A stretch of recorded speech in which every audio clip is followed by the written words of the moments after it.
Bueno, el día de hoy vamos a informar sobre dos asuntos que se están debatiendo en medios y que es importante que se conozca nuestra postura como gobierno. Uno es el que tiene que ver con la vacunación para los niños, que esto ha generado polémica y los adversarios nuestros, los conservadores, aprovechan esta situación como otras para decir que no nos importan los niños y somos unos malvados. Entonces, que además no hacemos caso a lo que recomienda la Organización Mundial de la Salud. Entonces, vamos a informar sobre eso, sobre todo nuestro plan de vacunación en general, que ya se conoce, pero tenemos que estar recordando cuál es la estrategia que hemos seguido, que nos ha dado, por cierto, muy buenos resultados, para que estos rumores, esa campaña tendenciosa de mala fe, no prospere y que la gente tenga información suficiente. Y lo segundo es que ayer respondió el OXXO, los dueños del OXXO, sobre las tarifas eléctricas. Entonces vamos a dar también una respuesta sobre ese caso. Son los dos temas. Terminando, abrimos para preguntas, respuestas y a las 8:30 comienzan las exposiciones de los candidatos a dirigir el sindicato petrolero, como lo hemos hecho en toda la semana. Hoy concluyen y ya los trabajadores petroleros, mujeres, hombres, van a votar el lunes con la recomendación de que no se dejen manipular, que voten de manera libre y en secreto. Y vamos a buscar también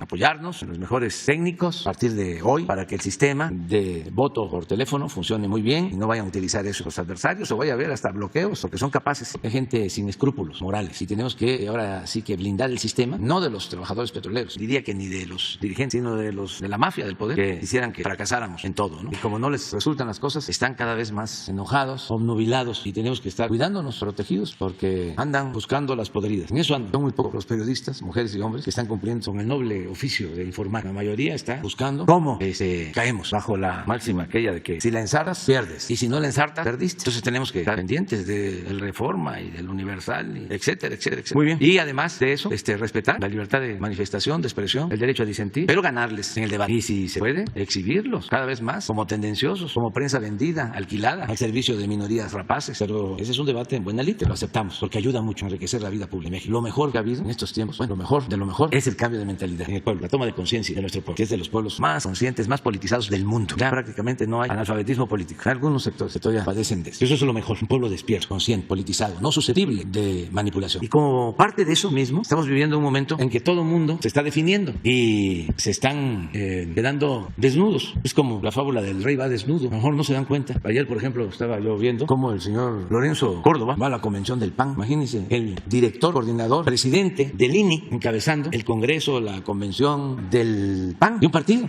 cuando debería ser una autoridad imparcial y cuidar las formas, porque la forma es fondo, pero no se dan cuenta o no les importa. Hay un mensaje de Pedro Miguel, a ver si lo buscan, que yo comparto, porque aún cuando podemos no estar de acuerdo con eso, hay que verle también la parte positiva, y yo lo que veo como positivo es de que se va terminando con la simulación, que era pues un elemento central de la política antidemocrática desde el porfiriato, la simulación, el que las leyes se respetaban en el fondo, se respetaban en la forma para violarse en el fondo, y siempre habían elecciones, aunque todo fuese una simulación. Ya de antemano se sabía quién iba a ganar. Entonces, en los medios igual, prensa independiente, llegaron a ver hasta candidatos independientes del pueblo, no del poder, pero se engañó mucho con eso. Ahora no, y qué bueno, ya no hay esa hipocresía, ese doble discurso, o ya no funciona. A ver si lo tiene una de la foto. Este es el presidente del INE en un congreso del PAN, y dice Pedro Miguel, me encanta esta foto. Yo también lo comparto, estoy de acuerdo. ¿Será porque no me gustan las simulaciones? Hablaba yo de que cuál es la diferencia entre un partido y otro. Por ejemplo, don Fidel Velázquez, en paz descanse, decía, soy charro, ¿y qué? No se andaban pues por las ramas. En cambio, hay dirigentes de otros partidos que, como decíamos, su verdadera doctrina es la hipocresía. O sea, unos corruptos cínicos y otros corruptos hipócritas. No hay con quien quedarse, pero cada quien que haga su reflexión, porque lo peor es darse baños de pureza, creerse gente de bien, sentirse superior. Por lo general son racistas, clasistas. Entonces, todo eso lo estamos viviendo. Son momentos estelares en la historia de nuestro país. Nos tocaron vivir tiempos interesantes. Entonces, es importante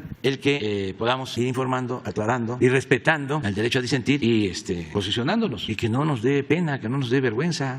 Así pensamos y defendamos lo que pensamos. Somos libres. Eso es un buen debate. Insisto, lo que estaba muy mal era la simulación, el aparentar. Soy liberal, soy independiente, soy de la sociedad civil, yo no tengo partido, yo soy objetivo, yo soy profesional, puro choro, mareador. Muy bien, a ver, vamos, doctor. Presidente, buenos días, compañeros, buenos días. Muy buenos días tengan todas y todos ustedes. Pues como indica el presidente, hay un tema que nos parece que es muy importante, que lo cuidemos de la infodemia, de estos actos deliberados de distorsión de la información, no solo por el interés en México, sino el interés en el mundo, de identificar con claridad cuáles son los criterios de las políticas públicas de vacunación. Es el tema de por qué, cuándo mostrando cómo se prioriza a cada una de las subpoblaciones para que se logre el máximo aprovechamiento de las vacunas y la mayor equidad, la mayor justicia de distribución en el uso de las vacunas. Esto la Organización Mundial de la Salud lo analiza periódicamente y, como lo comentaré en unos minutos, produce un documento que orienta a los países, a los Estados miembros de la Organización Mundial de la Salud, desde luego incluido México, sobre cuál es la manera más adecuada de organizar los programas de vacunación. Vamos a ver primero, como antecedente, cómo estamos con la epidemia. Podemos ver en nuestra curva epidémica de agregación semanal de los casos estimados que, como indicamos el martes, abrimos con un incremento de 12% el domingo pasado. Durante esta semana, que es la cuarta semana del año, estamos teniendo, como siempre, ese incremento, se agregan los casos de la semana y posiblemente cerraremos la semana con cerca de 23 o 24 puntos porcentuales de aumento. Desde luego sigue siendo un aumento, pero contrasta con el aumento de más de 100 puntos porcentuales que tuvimos en las primeras 3 semanas del año, y por eso decíamos que se desacelera la epidemia. Todavía no está en reducción, pero está en desaceleración. La siguiente, por favor. Lo mismo ocurre con la hospitalización. Hemos tenido un incremento a lo largo de estas semanas, a expensas principalmente de las personas no vacunadas, y por eso hemos hecho una y otra vez el llamado a que se vacunen. 78% de las personas que están hospitalizadas por COVID no han sido vacunadas, no fueron vacunadas, por razones diversas, en ningún caso por falta de acceso. Ese es lo más impresionante. La mayoría es porque no se quisieron vacunar, temían vacunarse, les dijeron que la vacuna les podía hacer daño. Por eso es tan peligrosa la infodemia, porque causa daños a las personas, las confunde, les hace evitar una medida preventiva tan importante como la vacuna y luego se ven las consecuencias. La siguiente, por favor. Y en algunos casos, desafortunadamente, pues pierden la vida, dado que son personas que además tienen comorbilidades, hipertensión, diabetes, obesidad, etcétera, inmunosupresión, y son precisamente quienes tienen que priorizarse en esa vacunación, como lo comentaremos. La siguiente. En el corte más reciente tuvimos muy buena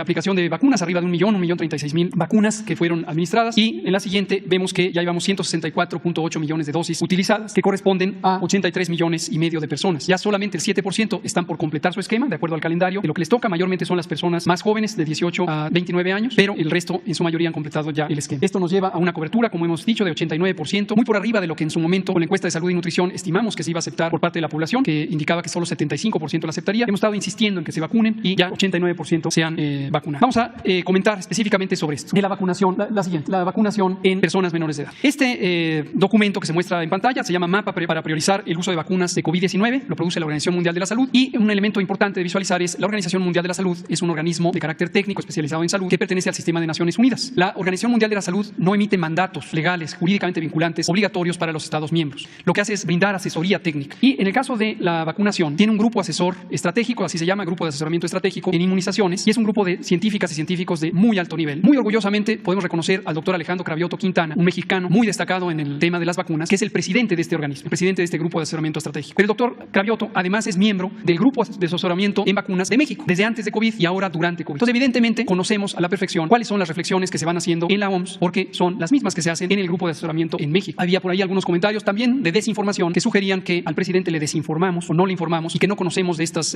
realidades. Bueno, circunstancialmente, el doctor Cravioto es otro de mis maestros. Con él me formé en el Servicio Social en Investigación en 1994. Ayer por la noche hablé con él para verificar si nuestra interpretación de los documentos son lo que corresponde, y me ratificó que efectivamente lo estamos interpretando bien. Bueno, este documento se publicó por primera vez el 20 de octubre de 2020, cuando empezaron a ser accesibles las vacunas. Tuvo algunas revisiones, y la revisión más reciente es del 21 de enero reciente. ¿Qué dice este documento? El documento básicamente nos identifica que el uso de vacunas tiene que adecuarse a las condiciones epidemiológicas que se van viviendo en el mundo en general. En particular, cada país las adapta a su realidad epidemiológica y debe considerar la inequidad social, tanto nacional como regional como del mundo. ¿Por qué razón? Porque la inadecuada distribución de la riqueza obviamente lleva a una distribución también inadecuada de los recursos para la salud, incluidas las vacunas. A menos que los gobiernos tomen una decisión consciente de proteger a las personas más vulnerables socialmente, que desde luego son también las personas que pueden estar en mayor riesgo de tener consecuencias adversas de la enfermedad COVID, porque tienen menos recursos para resolver. Este elemento en la recomendación de la OMS a nosotros nos gusta en particular porque, como hemos mencionado, la política general de este gobierno busca quitar la desigualdad, busca compensar cualquier elemento de carencia con políticas sociales para lograr que todo mundo tenga acceso. Y desde el inicio, enfáticamente el propio presidente lo ha dicho, cada semana cuando tenemos las reuniones de trabajo sobre COVID, estamos buscando que nadie se quede atrás, y aunque la vacuna puede ser muy difícil de llevar a comunidades apartadas, estamos haciendo un esfuerzo muy grande. Por cierto, agradecimiento a la Marina y a la Secretaría de la Defensa, a la Guardia Nacional, al IMSS, a todas las instituciones que ayudan a que eso ocurra. Bueno, el otro elemento, recordarán, desde que presentamos el plan de vacunación de México el 8 de diciembre de 2020 y empezamos a vacunar el 23 de diciembre de 2020, dejamos en claro que teníamos 3 ejes de priorización que se conservan hasta el momento. El primero es la edad. ¿Por qué la edad? Porque las personas adultas mayores, particularmente mayores de 65 años, tienen por distintas razones, sobre todo biológicas, pero también sociales, mayor riesgo de complicarse, de tener COVID grave, de terminar hospitalizados y de morir. Para que se den una idea, en 2020 hubo cerca de 200,000 defunciones por COVID. La mitad de ellas, casi la mitad de ellas, ocurrieron en personas que tenían 65 años y más al momento de enfermar. Entonces, no hay duda que la edad es el elemento fundamental. Conforme se desciende en años de edad, de la persona más añosa a la persona más joven, se va reduciendo ese riesgo, y entonces la oportunidad de vacunar debe ser primero a las personas añosas. El segundo elemento importantísimo, que también en México le damos mucha importancia, son las enfermedades crónicas. Porque las enfermedades crónicas, como las que mencioné, obesidad, hipertensión, diabetes, etcétera, son también determinantes del riesgo de complicaciones y de muerte. Y en México, tristemente, tenemos unas de las prevalencias prevalencias más altas de obesidad, sobrepeso, diabetes, hipertensión. Todos estos males asociados con estilos de vida, particularmente una alimentación poco saludable. La comida chatarra, las bebidas chatarra, que han sido el elemento preponderante del consumo de las personas mexicanas en los últimos 30 o 40 años. Esa es la consecuencia hoy, las más altas prevalencias de enfermedad crónica y cuando llega una enfermedad infecciosa como COVID, las más altas complicaciones y mortalidad asociadas con este fenómeno. Y el tercer elemento que también identificamos desde el inicio es el uso de la vacuna como un mecanismo para normalizar las actividades sociales, protegiendo a las personas socialmente más vulnerables, pero además cuidando a ciertas comunidades específicas, como el sistema educativo. Y por eso tempranamente incorporamos a maestras, maestros, personal educativo como parte del plan priorizado de vacunación. Igual al personal de salud para proteger no solo a las propias personas miembros de la comunidad de salud, sino el sistema de atención de salud durante la epidemia. Cualquiera puede revisar que esto es lo que hemos venido diciendo desde el 8 de diciembre de 2020. Veamos en esta siguiente gráfica el resumen, en este documento de mapa de ruta del 21 de enero, es el resumen de las recomendaciones de la Organización Mundial de la Salud. Explico brevemente la gráfica o la tabla. Consiste en lo siguiente. ¿Le puedo pasar para acá para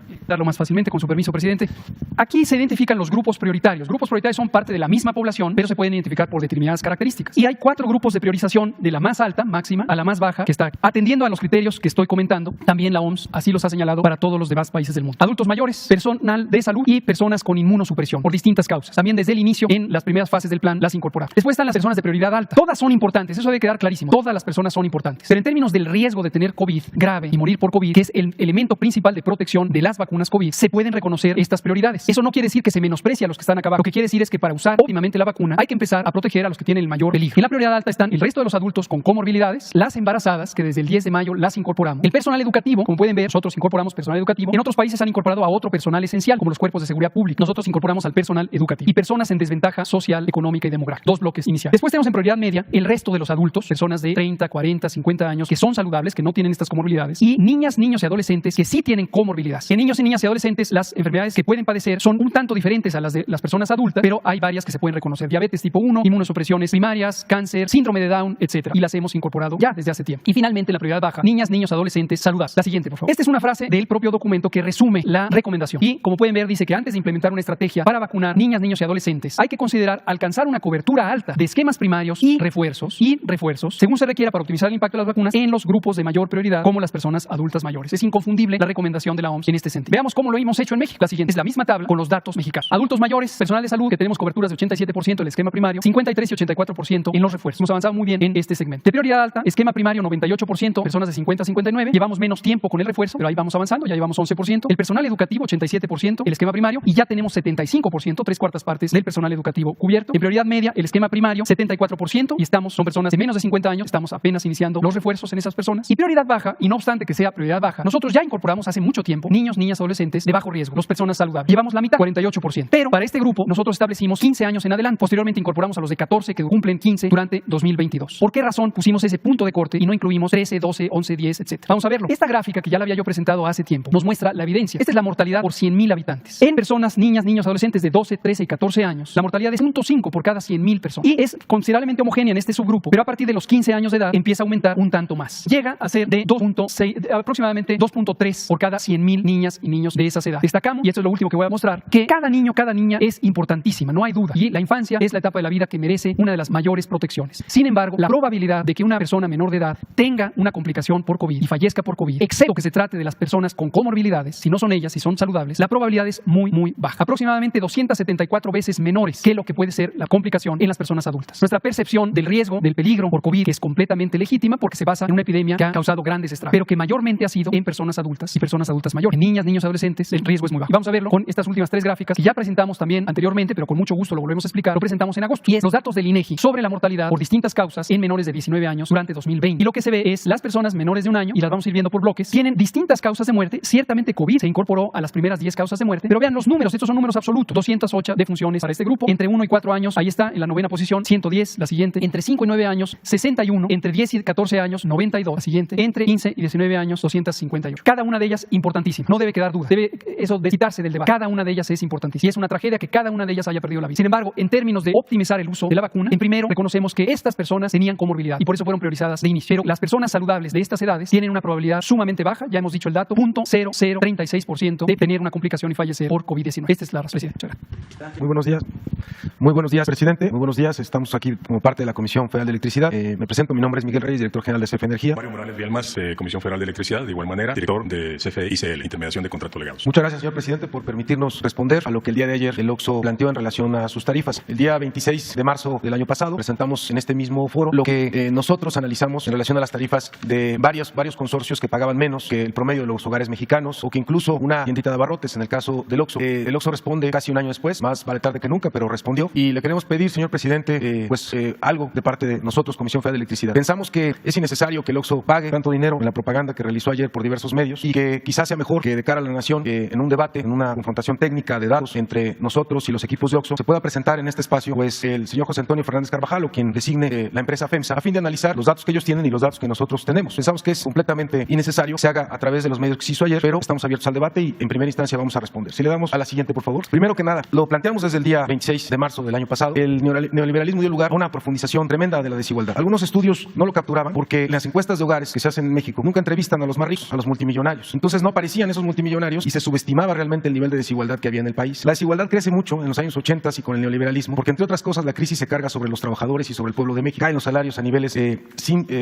inimaginables. 65% del poder adquisitivo se pierde en los años 80. Hay un aumento en los precios de los servicios públicos, en la electricidad, en el gas, ¿no?, entre otros. Y no había política social que permitiera que todo eso que venía pasando, producto de esa crisis que se carga a los trabajadores, compensara a buena parte de la población mexicana. Al contrario, la política social que se estableció en el neoliberalismo lo que hizo es profundizar esas desigualdades, dando lugar, como en el caso de los impuestos y las tarifas eléctricas, a un sistema que nosotros hemos denominado oligárquico, un sistema de privilegios, un sistema en el caso de la electricidad donde hay monopolios privados, como Iberdrola, empresa española, o como Enel de Italia, que controlan o están controlando cada vez más el mercado de generación de electricidad, no porque sean más eficientes, sino porque el sistema que se impuso con la reforma energética les ha permitido ir avanzando a costa de la Comisión Federal de Electricidad. Estos grandes monopolios se asocian a través de diferentes mecanismos, como las sociedades ilegales de autoabasto, porque no les está permitido vender electricidad, sino que era para satisfacer supuestamente las necesidades propias, y como en el caso de Oxxo, que es de la empresa FEMSA, se asocian con empresas distintas.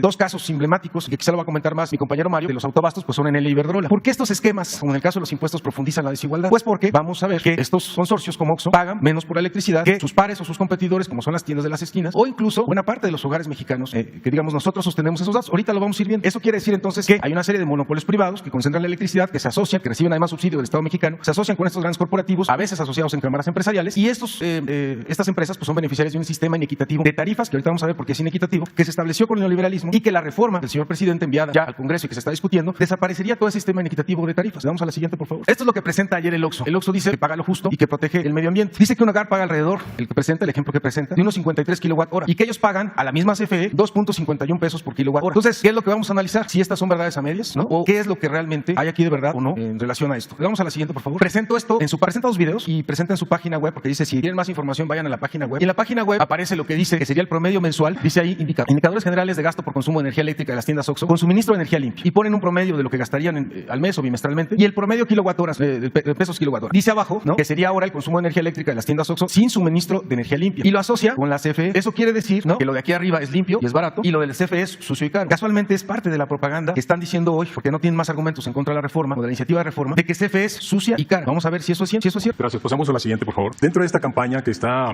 de alguna manera relacionada con la iniciativa que ha enviado el señor presidente Andrés Manuel López Obrador a la Cámara, una iniciativa de las más importantes para poder estar en condiciones que en el sector energético, en materia eléctrica, tengamos las mejores condiciones. Y la campaña es así de sencilla. La CFE genera con energía sucia. Aquí pueden ver en esta lámina dos columnas que integra las energías totales de los privados, la mayoría extranjeros, y la CFE. ¿Quién genera energía limpia? El 19% la generan los privados dentro de todo su parque de generación. Este 19% es menor aún cuando son más centrales eléctricas, debido a que son energías intermitentes. ¿Qué quiere decir? Que son energías solares y energías eólicas. Las energías solares tienen un factor de planta del 20%. ¿Qué quiere decir esto? Que el 20% de las 8.700 horas del año solo genera. El resto del tiempo no genera, porque solo lo hacen con el sol. Y las eólicas tienen un factor de planta del 30%. Este 30% también significa lo mismo. Quiere decir que solo el 30% de 8.760 horas que tiene un año es la energía que produce. Entonces el resto del tiempo alguien tiene que respaldar esa energía, y lo hace la CFE, y no le pagan por el respaldo. Pero si nos remitimos al gráfico, CFE genera el 38% de las energías limpias de su parque de generación. Hablamos, entre comillas, del 62% de combustibles fósiles. Quiero decirles que en la CFE y también en los privados, la mayor parte de estos combustibles fósiles es gas. El gas definitivamente es un combustible que es mucho menos contaminante, y es el combustible que se ha considerado en el mundo como el elemento de transición. México y el mundo tendremos que ir en consecución de energías limpias. Eso es indiscutible. De hecho, en la propuesta que hace el señor presidente en esta iniciativa, se eleva a rango constitucional la transición energética. ¿Por qué? Porque es una responsabilidad de Estado el atender este requerimiento, este compromiso, esta obligación de México en lo que es la transición energética. Entonces, esas famosas frases de que CFE genera con energías sucias, aquí lo podemos ver, es una mentira. La ley combustóleo. Les quiero decir que de esto que es energía fósil, solo el 6% de la energía que produce la CFE es con combustóleo. Pero si lo integramos al sistema eléctrico nacional, representa el 3.1%. No existen esas críticas y esos mensajes permanentes de que CFE es sucio. CFE es completo. Desafortunadamente, inclusive la energía limpia que tiene la CFE no es reconocida, puesto que en la reforma reforma energética, impulsada por el gobierno neoliberal, se buscaba en todo momento impulsar, apoyar con lo que le han denominado certificados de energías limpias, pero solo a los privados, solo a los que acababan de llegar a hacer inversión. La CFE no. Le pasamos a la siguiente, por favor. Aquí podemos ver de igual manera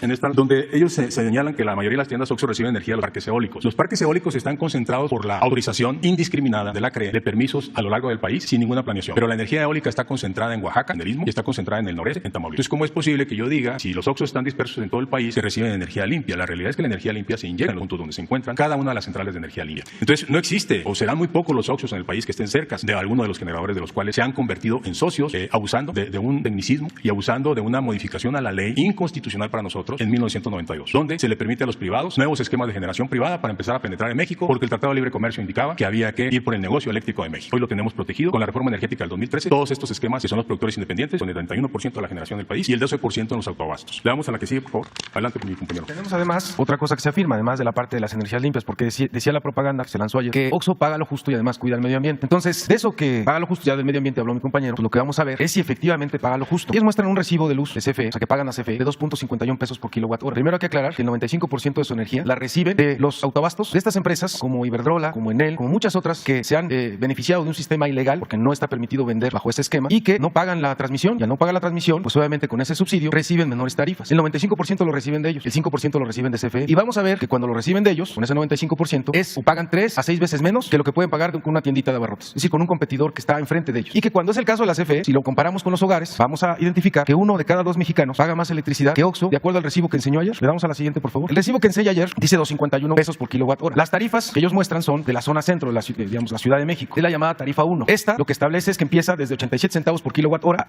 sigue hasta 1.06. Si ustedes ven en sus recibos, si la gente nos está viendo ahorita, pueden ir por un recibo de luz y donde dice energía, van a encontrar una cosa que dice básico, que es esta parte, que está a 87 centavos. Van a encontrar otra que va a decir intermedio, que es 1.06. Y van a encontrar otra que es a 3.10, que es el llamado excedente. Es decir, esta de 3.10 ya no tiene subsidio. El subsidio está aproximadamente hasta acá. ¿Qué sucede? Que lo que hicieron los neoliberales es establecer tarifas para los hogares escalonadas, miren, ¿no? De manera creciente. Esta tarifa que está acá de 6.30 es la llamada DAC. Esa tarifa es, además de que no tiene ningún tipo de subsidio, es la que pagan los hogares que consumen más kilowatt horas. Y su supuesto es de que los pobres, tenían que permanecer pobres para siempre, consumían menos electricidad. Y mientras más consumas, entonces te voy a cobrar más, ¿no? Y además, obviamente, esto se vincula con un negocio. La electricidad es una mercancía, no es un derecho humano, como lo establece ahora la iniciativa de reforma del señor presidente, que no solo garantizaría que esto se tiene que quitar, sino que las tarifas para la población, para los hogares mexicanos, deben ser como las que tiene el OXXO. Miren, resulta que el OXXO, la tarifa que nos muestra de 2.51, que se ubicaría acá, la tiene constante. No tiene estos picos que tienen los hogares, que muestra que muchos hogares de repente, o que le pasa a muchos hogares, que la luz llegó 200 pesos o 200 pesos y que el siguiente bimestre me aumentó a 800 y no sabemos por qué. Y pensamos que es culpa de la Comisión Federal de Electricidad o de su ineficiencia,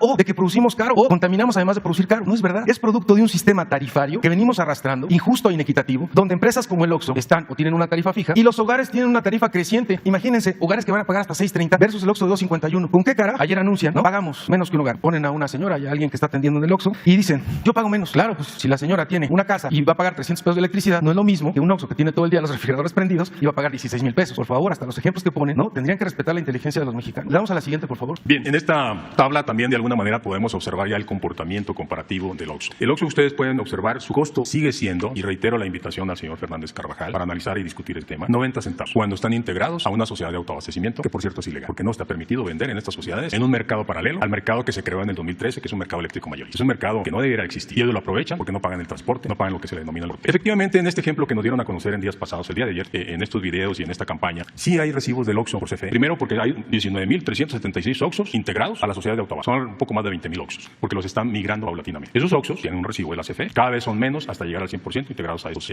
sistemas simulados. Sin embargo, hacen un contrato con la CFE, con suministro básico, todos los OXXOs, los 20,000. Y solo en el 5% como respaldo, porque un día si no hay energía eléctrica en la eólica o si el autoabastecimiento es derivado de una central convencional, puede haber lo que ocurrió el año pasado, una crisis en el gas donde se convirtió en precios muy volátiles y ellos apagan la central y tienen que darle suministro básico el respaldo del 100%. ¿Qué quiere decir esto? Que el 95% de la energía sistemáticamente es proporcionada por estas centrales de autoabastecimiento, que en el caso que estamos hablando de OXXO, todas están relacionadas con centrales eólicas, donde debo de destacar que el aire no es las 24 horas del día. Acabo de señalarlo, es el 30% del tiempo que el aire se puede aprovechar para producir energía eléctrica. ¿Quiénes se imaginan ustedes que cubre el resto del tiempo? Porque los OXXOs, ni los mexicanos, ni las empresas pueden tener energía intermitente. Todos requerimos energía de 24 horas. Y no solo de 24 horas donde no haya interrupciones, sino una energía con confiabilidad, de calidad continua. Porque hoy los sistemas productivos están muy robotizados. Y si hay comportamientos que están fuera de los límites de calidad necesarios, se paran líneas de producción. Entonces tenemos que hablar de la calidad de la energía eléctrica. Entonces imagínense el comportamiento variable e intermitente de estas tecnologías pues obliga a tener capacidad muy flexible de la CFE. Y quiero decirles que las hidráulicas, que se utilizaban para otros elementos, para la demanda máxima, normalmente del día, hoy se utiliza para atender la variabilidad que nos originan estas centrales y no la pagan, no pagan ese respaldo. Entonces podemos ver en el gráfico que efectivamente hay OXXOs que pagan 2.30 en este ejemplo. Son recibos de la CFE de ese 5% nada más, o bien de los OXXOs que todavía no pasan hacia el autoabasto. Podemos ver el hogar en clase media un poco alta, también paga 2 pesos con 30 centavos. Quiero decirles que el 57% de las familias mexicanas, de los 45 millones de familias, pagan 2.30 o más. El 47% de las familias mexicanas pagan 2.30 o menos. Por este esquema de escalas que acaba de comentar mi compañero Miguel, y donde vemos cómo se van diferenciando los precios dependiendo de los niveles de consumo. Y donde se ha considerado que las familias más pobres son las que consumen menos, por lo tanto se les aplica un subsidio, se les otorga un subsidio que lo otorga el gobierno federal. Una tiendita en baja tensión, la que dicen, porque así lo han señalado, que no tiene transformador, una tienda normal, de las que han desplazado en los barrios sistemáticamente los OXXOs, llegan y hacen crisis y por los pobres tiendas tienen que cerrar, pagan 3 pesos con 30 centavos. En promedio, todas las tiendas, todos los negocios que están integrados en la Concanaco también pagan 3 pesos con 30 centavos. Hay una situación que prevalece en nuestro querido México por esa gran desigualdad. Las familias buscan mecanismos para poder obtener ingresos, o ingresos adicionales, o el ingreso que vaya a ser el necesario para poder subsistir. Y en tu casa, donde tú tienes una tarifa doméstica, pones tu tienda, pero no sabes que tienes una tarifa doméstica. El consumo se incrementa porque en una tienda tengo que tener refrigeradores y hay un mayor consumo de energía eléctrica por iluminación. En automático, ese incremento de consumo me obliga a pasarme a la tarifa doméstica de alto consumo y voy a pagar los precios que veíamos hace un momento y que estamos en esta gráfica viendo de 6 pesos con 30 centavos. Hay tiendas que están en esta condición. Obviamente hay que asesorarlos, hay que orientarlos para que hagan el cambio de su contrato, pero existen los casos por desconocimiento y porque tienen que buscar la manera de subsistir. Y lo existen en todas las colonias periféricas y en todas las colonias de todo el país, de todas las grandes ciudades, medianas y pequeñas ciudades. Si le pasamos por favor a la siguiente.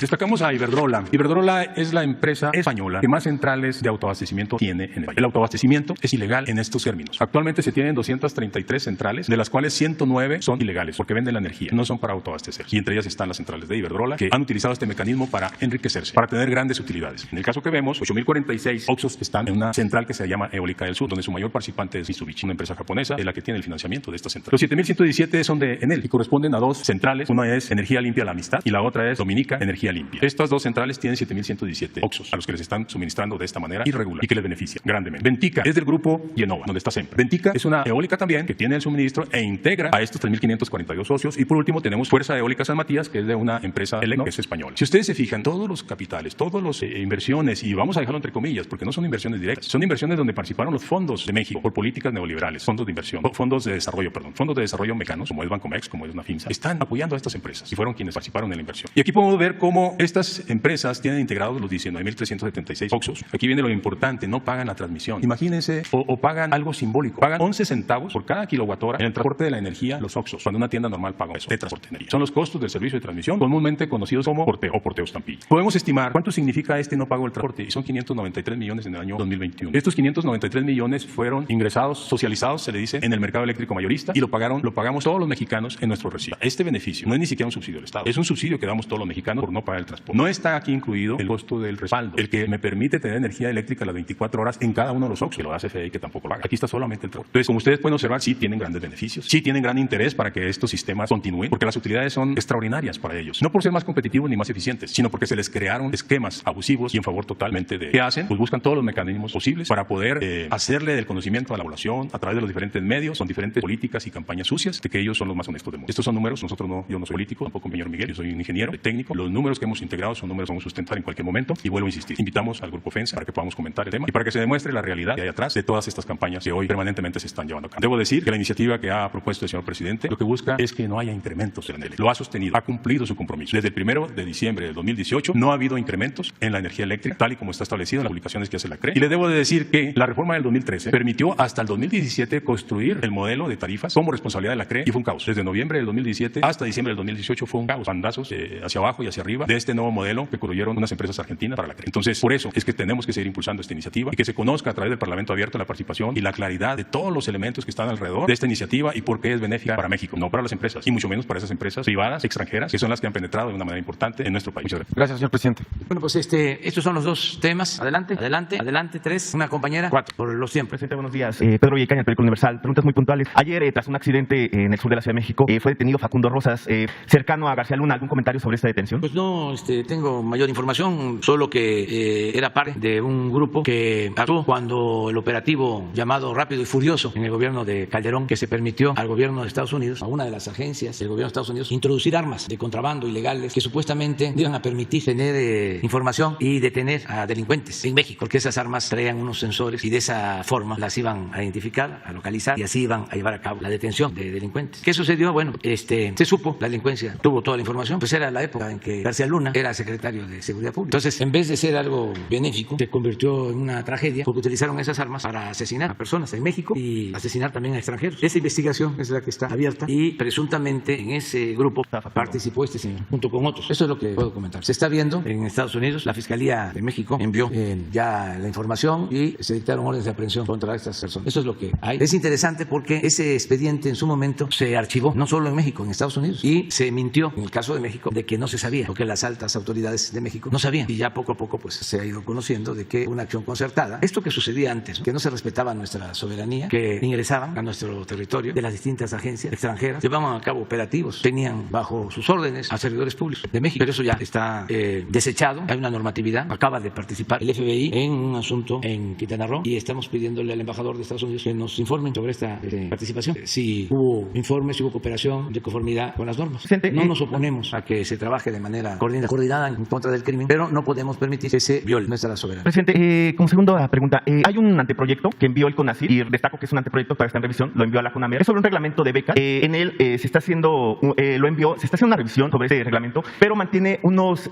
puntos, unas cláusulas que se mantienen desde 2008, en el cual pide el CONACYT a sus becarios que eviten manifestarse, participar en manifestaciones políticas en el extranjero, y los becarios extranjeros que estén en México que paren en manifestaciones. Algunos analistas consideran que esto es violatorio a la libertad de expresión. También en este reglamento se señala que una de las causales para suspender la beca sería el que becarias estén embarazadas. El CONACYT respondió que dijo que está en revisión, que va a tomar en cuenta estos comentarios, pero algunas voces dentro de la academia consideran que es violatorio. ¿Usted conocía sobre este anteproyecto? No, pero es parte de lo mismo. Debe ser de, ¿cómo se llama este analista de Televisa? No, otro también, sabiondo. Leo Zuckerman. Y el otro también, muy famoso, Aguayo. Y así, porque traen esto, ¿no? Del CONACYT y del CIDE. Lo del CONACYT les molestó porque era pues una especie de caja grande, no caja chica, donde se servían, y está demostrado. Entonces, bajo el cobijo de que son científicos, habían se practicaban hechos de corrupción. Un poco lo mismo con lo de Oxxo. Dinero del presupuesto, que es dinero de todo el pueblo, se dedicaba supuestamente a la innovación tecnológica, pero ese dinero se trasladaba a Oxxo, a Bimbo, a los que se sentían dueños del país, porque eran al mismo tiempo los que financiaban las campañas políticas, las guerras sucias en contra de los opositores. Entonces, pues ya no hay eso en el CONACYT. Y en el caso del CIDE, pues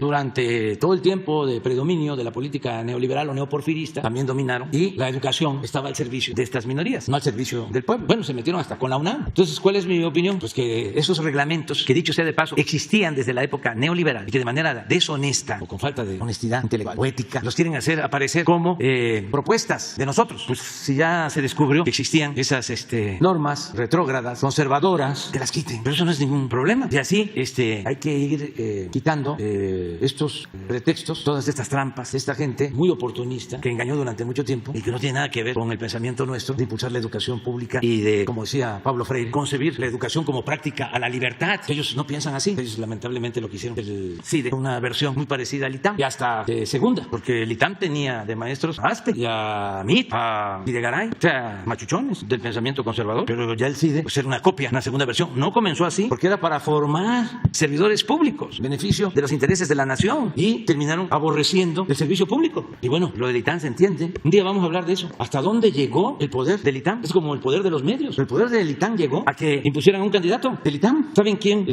puso realmente, hablando en plata, quitando lo accesorio, como dicen en mi pueblo, yendo al grano, porque lo demás es pacha? ¿Quién puso a MIT? Sí, pero lo puso el presidente Peña. ¿Lo puso el PRI? No, lo puso Videgaray. Digo, porque si vamos a hablar, ¿para qué vamos a andar dorándonos la píldora? Es muy aburrido así. Entonces, pero esa es la primera versión. Toda la intelectualidad conservadora que dominó durante el periodo neoliberal y que deberían de ofrecer disculpas por lo que hicieron en estos 36 años de predominio de política neoliberal. Cómo se saqueó al país, como nunca en la historia. Siempre lo he dicho y se puede probar. Saquearon más a México en los 36 años del periodo neoliberal que todo el saqueo que significó el dominio de España durante 3 siglos de colonia. A ver, que expliquen lo del FOAPROA, que expliquen por qué condonaban los impuestos a los de arriba y le cobraban cada vez más al pueblo raso, que expliquen esto de la luz, que expliquen por qué los gasolinazos, que expliquen por qué el salario en México llegó a ser el más bajo del mundo o de los más bajos del mundo, que expliquen por qué se alentó tanto en el periodo neoliberal la desigualdad, por qué llegamos a ser en ese periodo el 4º país en el mundo en más multimillonarios, cómo lo hicieron, que expliquen por qué vendieron todos los bienes de la nación o casi todos y muchas otras cosas. Y todavía quieren más, no tienen llenadera. Pero al otro día estaba yo buscando lo de la frase de que la culpa no es solo de estos personajes, sino de los aplaudidores. Es increíble, es una especie de masoquismo porque los defienden a capa y espada. Claro, ya no es lo mismo. Ahora la gente ya despertó por completo. Entonces eso es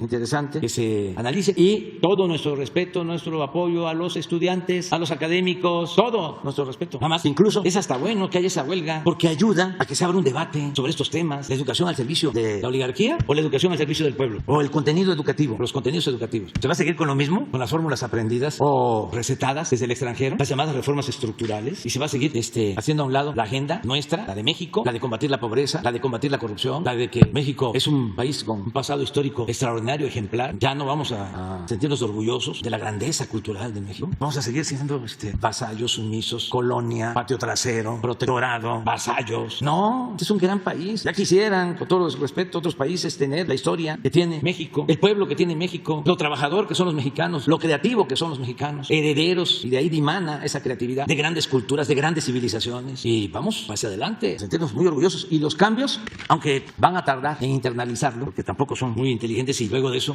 los obnubila el coraje, el odio, pero van a terminar por darse cuenta de la importancia de un cambio verdadero para nuestra generación y para los que vienen detrás de nosotros, nuestros hijos, nuestros nietos. Bueno, ya se terminó. Vámonos con los dirigentes, porque además yo voy a una gira, voy a la supervisión del Tren Maya y voy a ver si, como llovió ayer, parece que no se ha inundado de nuevo la refinería de Dos Bocas. Nos vemos aquí el lunes.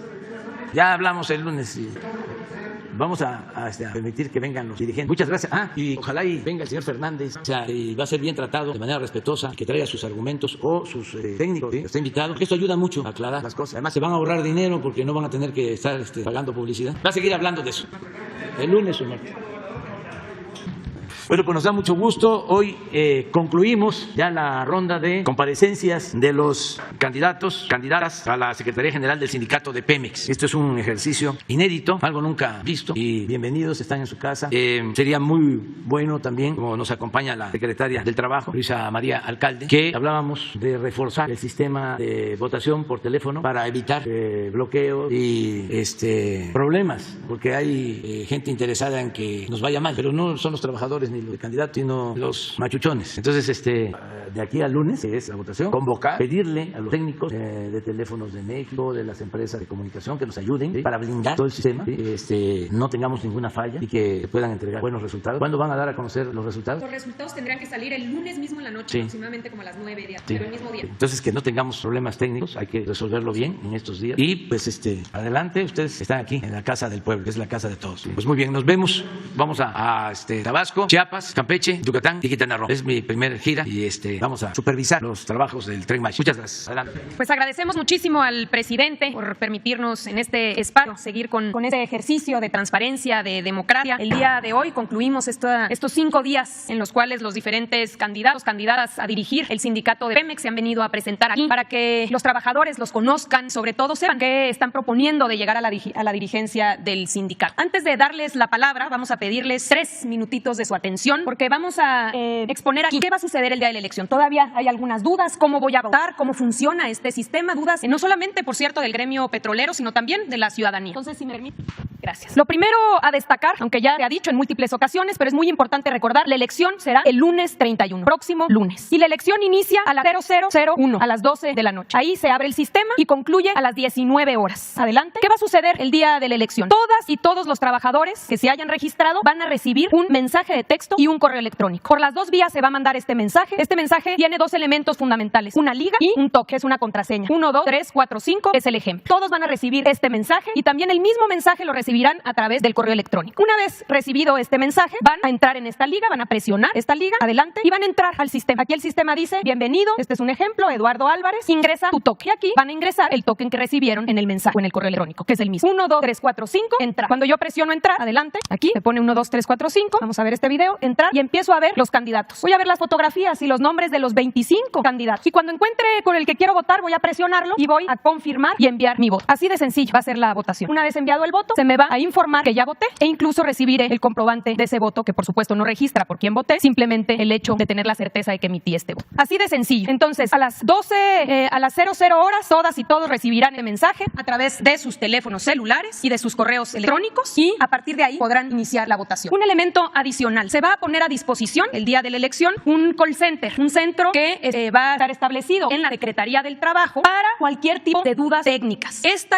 call center está a cargo de la Secretaría del Trabajo, no del sindicato. Por tanto, las dudas que deben presentarse aquí es: no me llegó el mensaje, le oprimo y no entra. Cualquier circunstancia que suceda el día de la elección, que tengan la seguridad que va a haber gente de la Secretaría del Trabajo atendiendo estas dudas. ¿Por qué de la Secretaría del Trabajo? Porque la Secretaría del Trabajo fue la que desarrolló el sistema y los técnicos que desarrollaron el sistema son funcionarios públicos de esta dependencia. Entonces, aquí está el teléfono 800-083-1800. Estará disponible a partir de las 00 horas, toda la madrugada, todo el día, hasta las 7 de la noche que concluya la votación. Va a haber personal atendiendo cualquier tipo de duda. La idea es que todos tengamos la certeza de que podamos votar, que tengamos acceso a ese sistema y, por supuesto, el llamado, dado que la jornada es amplia, es voten en la intimidad de su domicilio antes de ir a trabajar, o si se trabajó durante la noche saliendo, que nadie nos diga por quién votar, que nadie nos llame a algún lugar para votar todos juntos, que se vote por quien dicte su conciencia y en la intimidad, en la privacidad que permite una votación de este tipo. Dicho lo anterior, vamos ahora sí a pasarle la palabra a nuestros últimos 5 participantes, como ya lo hemos venido haciendo este ejercicio, 5 minutos cada una y uno de ellos, y lo vamos a hacer por orden alfabético. Así que le pasamos la palabra a Ulises Santos Rodríguez para que pueda exponer en esta tribuna. Adelante. Soy Ulises Santos Rodríguez, trabajador activo de la Terminal Marítima en Dos Bocas, Tabasco, sección 50. Buen día a todas y todos, trabajadores del gas y el petróleo, el Movimiento Nacional de Transformación Petrolera Lula, que dignamente represento como defensores de los derechos humanos y que desde mayo de 2018, con principios y valores éticos, abrimos brecha hacia la construcción de la democracia sindical. Principales acciones inéditas: el Ejecutivo Nacional y las 36 secciones sindicales nos convertiremos en guardianes contra la corrupción, en primer diálogo, en paz y en armonía. Con Petróleos Mexicanos será por el derecho de la vida, que es lo fundamental. Realizaremos las guías en todos los centros de trabajo, revisando las condiciones de higiene de seguridad. Estaremos preparados para la contingencia por COVID-19. No queremos ni un compañero más caído. Presentaremos ante la STPS la reforma estatutaria con fundamento en la reforma laboral que esta cuarta transformación decretó el 1 de mayo de 2019. Agradecemos al digno gobierno democrático por este hecho histórico sin precedentes en la vida sindical de nuestro país. Respeto íntegro a nuestro contrato colectivo de trabajo. Recuperaremos paso a pasito el clausurado de 1989. Trabajaremos con la austeridad republicana. Eliminaremos el 60% de la plantilla de comisionados sindicales que solo se han convertido en parásitos y golpeadores de nuestro sindicato petrolero. Revisaremos las percepciones como funcionarios sindicales. No podemos ganar más que el presidente de la República. No podemos ganar más. Es un insulto a las y los trabajadores petroleros, a la clase trabajadora mexicana y a nuestro pueblo. La democracia sindical será un hecho. Impulsaremos la democracia sindical directa y participativa a través de la consulta a la base trabajadora. Jamás la imposición. Después de un año, el Ejecutivo Nacional y los 36 ejecutivos nos evaluarán si continuamos sí o no. Muchas gracias, Ulises Santos Rodríguez. Le pasamos la palabra a Fabián Trinidad Martínez. Adelante. Este libro representa parte de la historia del sindicalismo petrolero y para contribuir a ese acervo le quiero hacer entrega de este reglamento de labores de los años de 1940 al señor presidente, el licenciado Andrés Manuel López Obrador.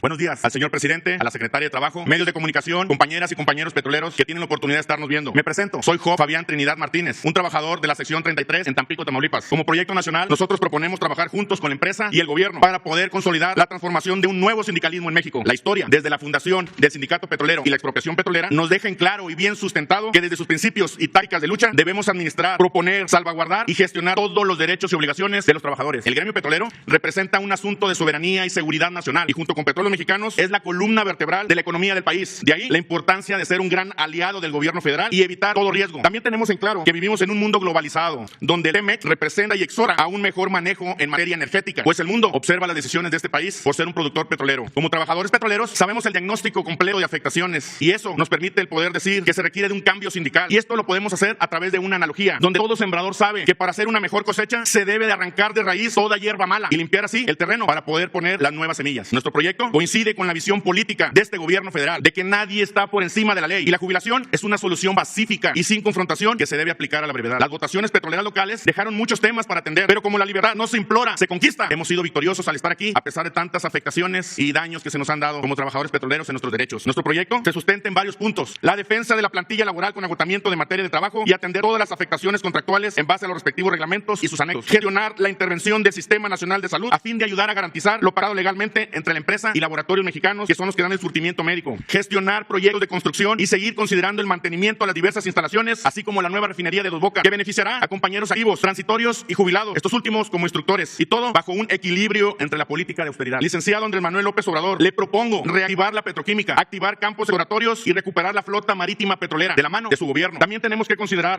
que es importante mandar un mensaje a los funcionarios actuales. Ellos, en su calidad de locales o nacionales, tenemos que hacerles ver algo con mucho respeto y atentamente. Por dignidad y respeto a todas las familias que representamos los trabajadores petroleros, se tienen que retirar, se tienen que jubilar los que hayan cumplido con la cláusula 134 del contrato colectivo de trabajo. Es un respeto a nosotros como trabajadores. Señor presidente, aceptamos el reto de trabajar juntos bajo los preceptos de la Cuarta Transformación. No somos advenedizos, tenemos años de lucha y el trabajador petrolero solo busca el bienestar familiar, basándose en la democracia que usted impulsa. Compañeros socios petroleros, juntos trabajemos sin simulaciones y con respeto a los derechos. Viva el sindicato petrolero, viva México. Quisiera terminar nada más haciendo saber que como proyecto traemos todo lo que sustenta lo expresado en este momento. Quisiéramos haber podido entregárselo al señor presidente en persona, junto con el libro que es la relación de labores de 1940. Se lo vamos a hacer entrega a la secretaria de Trabajo para que si pueda hacer el favor de hacérselo llegar al señor presidente. Gracias. Claro que sí, con mucho gusto hacemos entrega. Agradecemos a Fabián Trinidad y vamos a darle la palabra. Es turno de Nora Luz Vázquez Sánchez. Adelante. Buenos días a todos y todo. Agradezco al presidente la oportunidad de que se escuchen nuestras voces disidentes y de presentar nuestra propuesta. Soy Nora Luz Vázquez Sánchez, trabajadora de la sección 15, sindicalizada, y participo en representación del Movimiento Nacional Petrolero, encabezado por el compañero Ebraicaz Várez, quien ha luchado durante más de 50 años por la democratización del sindicato y por el voto libre, secreto, universal y directo, que hasta hoy implementa. Represento el proyecto transgeneracional con las siguientes propuestas: reformar nuestro estatuto en correspondencia de la Constitución Política, la Ley Federal del Trabajo y los tratados, convenciones, acuerdos ratificados ante la Organización Internacional de Trabajo con la participación de la y los compañeros. Revisar y modificar el contrato colectivo, integrando los derechos internacionales de trabajo y equidad de género. Derogar la cláusula 32 para mejorar las condiciones laborales y aumentar la productividad. Auditar las 36 secciones y al Comité Ejecutivo Nacional de forma recurrente. Dar cumplimiento a la rendición de cuentas. Acabar con la venta de plazas y de fichas, transparentando su asignación y aplicando la normatividad. Crear un escalafón de personal transitorio para su basificación de acuerdo con el tiempo laborado y así terminar con el tráfico de influencia que prevalece entre recursos humanos y el sindicato. Atender y solucionar en urgencia la problemática de los créditos hipotecarios. Activación inmediata y transparencia en el otorgamiento de los mismos. Cuidar que se garantice la calidad de servicio médico, proponiendo a la empresa un análisis costo-beneficio de los servicios subrogados versus la construcción de unidades médicas en cada centro de trabajo. Que se contraten médicos suficientes y que se garantice el abasto de medicamentos. Que se garantice también las condiciones adecuadas de trabajo, equipo, parque vehicular y que se entreguen oportunamente los viáticos con el recurso económico en tiempo y forma para el correcto desempeño de los agremiados. Transparentar el otorgamiento de las prestaciones laborales y el destino de las cuotas sindicales de los trabajadores de planta, transitorios y jubilados, y evitando así desvíos de recursos para otros fines políticos. No olvidemos el Pemex Gay. Creación de la Secretaría de la Mujer con el fin de garantizar el respeto al trabajo femenino y atender sus necesidades. Además, fomentar y garantizar un trato respetuoso y digno a la comunidad LGBTI. Transformación de la cultura sindical con la participación activa de los agremiados, incluyendo al personal jubilado que tanto le ha dado a Pemex. Implementando en las 3 secciones mesas de diálogo y de trabajo permanente y todas las voces serán escuchadas. Vigilar la aplicación precisa de la normatividad de los derechos contractuales. También eliminando plazas duplicadas, ya que viola los derechos de los trabajadores y causa un daño patrimonial a Pemex. Recuperar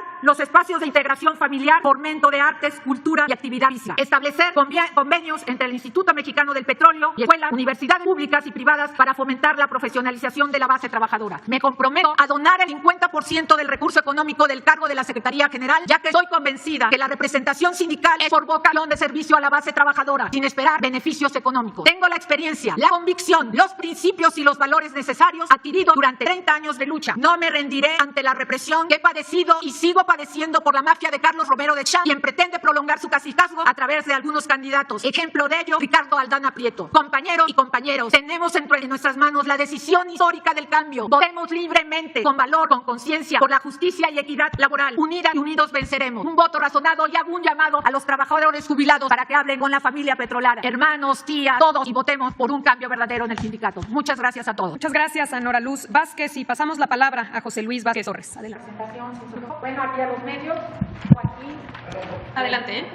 Claro que sí, ahorita le damos la oportunidad de explicar. Ahora, se presentó hubo imágenes, ahorita si quiere ver, ¿no? Si no, le damos tiempo para que las presente. Adelante. Gracias a Dios por estar aquí presente en esta plataforma. Antes que todo, buenos días a todos. Mi nombre es José Luis Vázquez Torres, soy petrolero activo de la sección número 1 de Ciudad Madero, Tamaulipas, nacionalista, humanista, quinista, del grupo disidente, de un grupo a nivel nacional que tenemos presencia en las 36 secretarías generales locales que componemos, Morenape. Su servidor José Luis Vázquez Torres, no podemos olvidar por lo que hemos pasado. Son 30 años de secuestros sindical, de los neoliberales de Salinas de Gortari, de Carlos Romero de Champs, de la cúpula sindical que han entregado el sindicalismo, se han saciado robando al pueblo de México. No podemos ser cobardes ni quedarnos callados, porque al quedarnos callados seríamos cómplices de ellos. Sabemos de antemano que los neoliberales, los políticos, empresarios, desde Carlos Salinas de Gortari a Peña Nieto, el pueblo quedó sumido en la pobreza. Éramos una plantilla de trabajadores de 140,000, ahora somos 90,000. Desintegraron familia. No podemos ser cómplices, ni ver, ni dejarnos callados de ver cómo Romero de Champs sigue moviendo los hilos de la corrupción en su candidato de Luis Ricardo Aldana Briero, el eterno tesorero que no nos ha dado cuenta de 30 años de las cuotas sindicales. Sabemos que Romero de Champs viene apoyando a grupos disidentes que se hacen llamar líderes. Ejemplo, ¿cómo es posible que una senadora de Morena aspire sin renunciar a su cargo y quiera la Secretaría General Nacional cuando desde el 2011 no ha trabajado? Se dice revolucionaria. Nosotros somos quinistas. Dejamos las herramientas, dejamos las armas por las herramientas de trabajo. Hablar de la quina es hablar de lo añorado, de lo que nuestros abuelos y nuestros padres nos dieron el sustento que es el trabajo. De antemano, velaremos el contrato colectivo y los estatutos que han sido violados, que han sido pisoteados por 30 años. No es posible que, entre comillas, la democracia maquillada y que todos los dados están cargados a los delfines de Romero de Champs, que todos los dados están cargados al neoliberalismo, que políticos y empresarios están metiendo las narices con fines políticos presidenciables. Soy un obrero petrolero disidente que ha caminado, que ha vivido, que se ha acercado a la base, que ha sido corrido, que me quitaron mis derechos de una planta. En carne propia he vivido el secuestro sindical. No soy cobarde. Sí tengo miedo por mi vida, porque tenemos más de 16 años luchando. Somos la voz de todos los petroleros. Velaremos el contrato colectivo de trabajo. Velaremos por los estatutos que nos heredaron nuestros abuelos, nuestros padres, por un mejor sindicato, por un mejor México, para dejarles el día de mañana a nuestros hijos y a nuestros nietos un mejor vivir, un mejor México, un mejor sindicato. Hablar de don Joaquín Hernández Galicia es hablar de las tiendas cooperativas que teníamos a nivel nacional, que eran 100. Vamos a recuperar. Invitamos al gobierno de la Cuarta Transformación, a Segalmex, Seguridad Alimenticia Mexicana, a que juntos, con un granito, con las cuotas sindicales, con una comisión de nosotros los activos jubilados y transitorios, revivamos esas tiendas cooperativas que generábamos empleo, dándole respuesta a los trabajadores cada 6 meses, cada año, de qué hacemos con las cuotas sindicales. Invitaremos a hacerles la competencia a los Oxxos, con una tienda que llegue en beneficio para los numerables, para los de abajo, para los del pueblo. No es poco el tiempo que nos dan para poder externar, pero hablar de lo añorado de lo quinista es lo que perdimos en 30 años. Son 30 años de saqueo. La defensa de los derechos sindicales debe comprender a nuestros jubilados activos transitorios por medio de la ley, mejorando las condiciones del contrato colectivo de trabajo, logrando que las prestaciones se equipen entre nuestros compañeros para obtener la justicia social y laboral que la familia petrolera nos merecemos. Participaremos activamente junto con el gobierno federal para mejorar la capacitación de nuestros compañeros, así para fomentar la ampliación de la fuerza laboral petrolera, siempre respetando nuestros estatutos y los derechos adquiridos, sin olvidar a nuestros trabajadores transitorios. Implementar en nuestros estatutos el mandato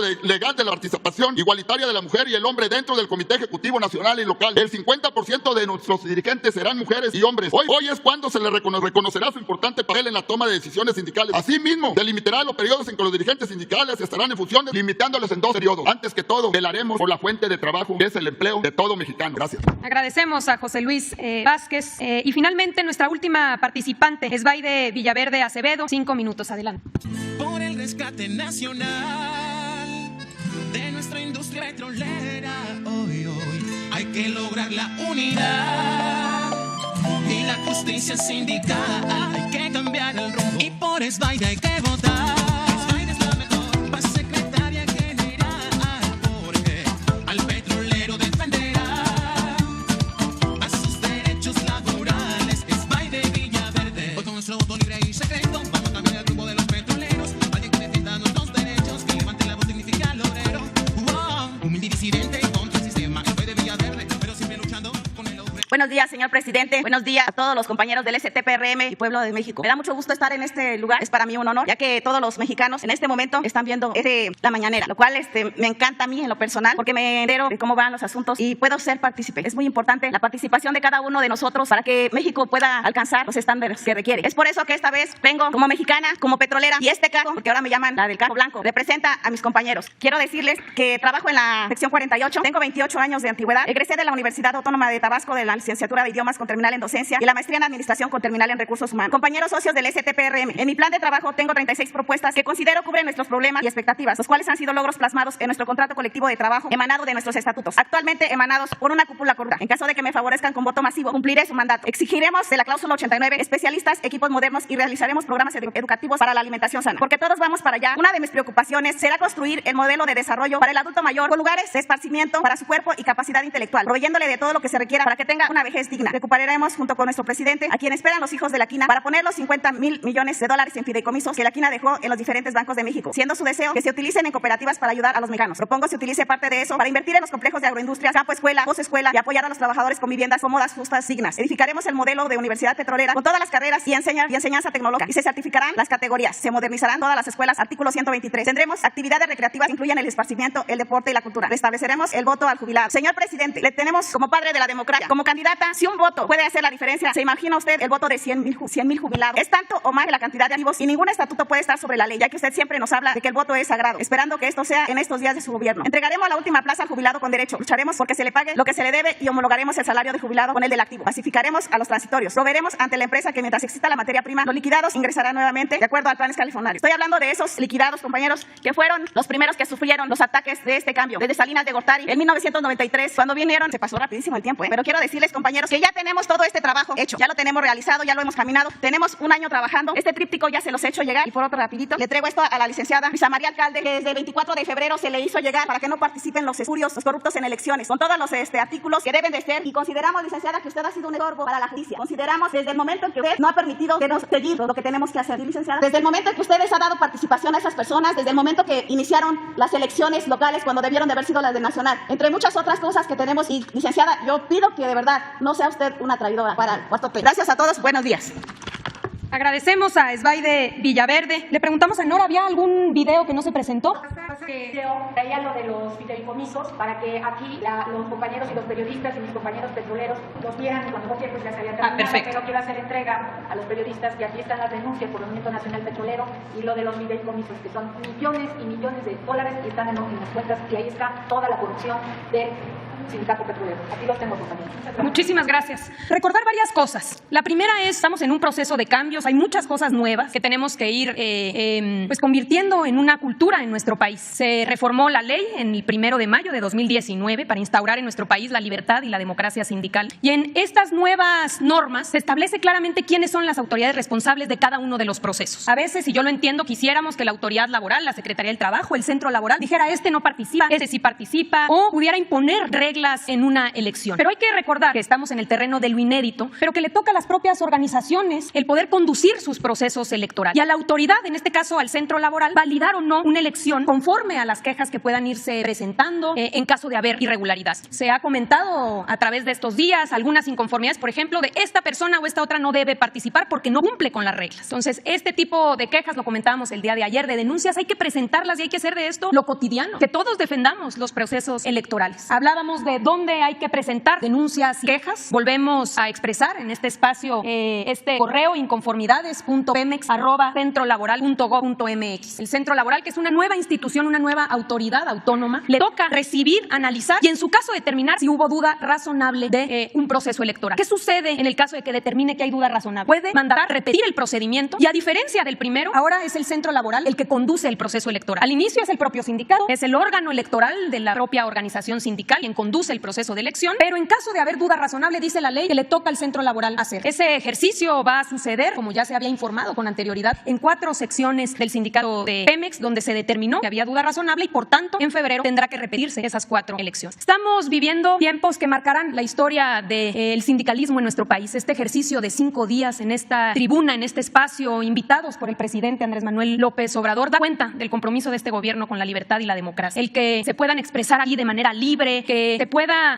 quitar todos esos obstáculos para que los trabajadores los conozcan y que realmente con información puedan acudir el próximo lunes a votar. Recordar 2 cosas, aunque parezca repetitivo, es muy importante recordar. El día de la elección es el próximo lunes. A las 0 horas se abre el sistema. Inédito el votar a través del voto electrónico. Todas y todos los trabajadores deberán recibir, y si me ayudan nuevamente con esa imagen, deberán recibir en sus teléfonos celulares, a través de un mensaje de texto, lo siguiente: vota en Sirvolab, tu liga personal de acceso es esta, tu token es este. Deberán acceder a esta liga, adelante, y ahí introducir el token, la contraseña. 1, 2, 3, 4, entrar, y vamos a ver qué sucede cuando entramos al sistema. Adelante el video nuevamente, se oprime entrar, entramos al sistema y vamos a ver a todas las candidatas y los candidatos, imagen y nombre. Una vez que ubiquemos el candidato de nuestra elección, se oprime, me pregunta confirmar a esta persona, pongo confirmar, enviar voto. Eso es todo. Con este mecanismo seguro vamos a permitir que no haya intimidación y que no se obligue a nadie. Vamos a proteger el derecho al voto personal, libre, directo y secreto, y me parece que este ejercicio, por primera vez, lejos de hablar de cambio de normas, ya se traduce en una realidad. calidad. Así que nos da muchísimo gusto y reconocemos la valentía de los 25 candidatos, candidatas que durante esta semana se presentaron en este espacio. Realmente consideramos que es muy enriquecedor, no solamente para el gremio petrolero, para todo el país, porque Pemex es de toda la nación. Muchísimas gracias a todas, a todos, y los invitamos a aquellos que todavía no se registran, que lo hagan. Aquí el presidente hablaba de no